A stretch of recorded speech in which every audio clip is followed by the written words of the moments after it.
لبيك اللهم لبيك لبيك لا شريك لك لبيك إن الحمد والنعمة لك والملك لا شريك لك لبيك اللهم لبيك لبيك لا شريك لك لبيك.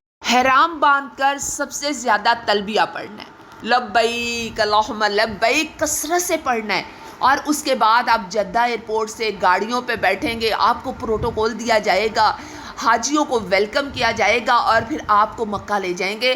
اور مکہ میں آپ اپنے ہوٹل میں جائیں گے تو آرام سکون سے اپنے ہوٹل میں بیٹھیے، دوڑیں نہیں اسی وقت، سامان وہیں پھینکا اور چلیں جی خانہ کعبہ میں ہم اپنے عمرہ کرنے. نہیں بھائی نہیں، صبر سے جانا ہے.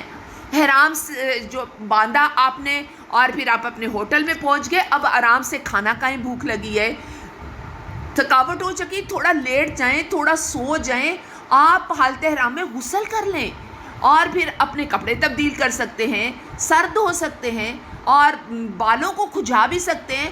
ہاں، کھینچ کے بال کو نہ توڑیں، نہ ہوں کھینچ کے نہ توڑیں.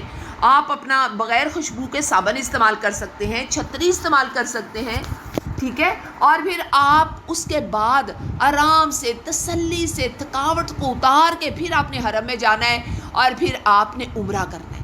اس لیے کہ جب آپ نے وہاں پہنچنا ہے تو اللہ کو یادوں میں بسانا ہے اور اللہ سے باتیں کرنی ہیں. اور بادشاہ کے دربار میں جا رہے ہیں نا، تو کیسے بادشاہ کے دربار میں جایا جاتا ہے؟ آپ تو کسی دوست کو ملنے جائیں تو کتنی تیاری کے ساتھ جاتے ہیں نا. تو وہ تو جہانوں کا بادشاہ ہے جس کے دربار میں آپ پہنچ رہی ہیں. تو آپ نے پھر کیا کرنا ہے؟ آپ وہاں پہنچے گی اور پھر اپنا عمرہ آرام سے تسلی سے کرنا ہے.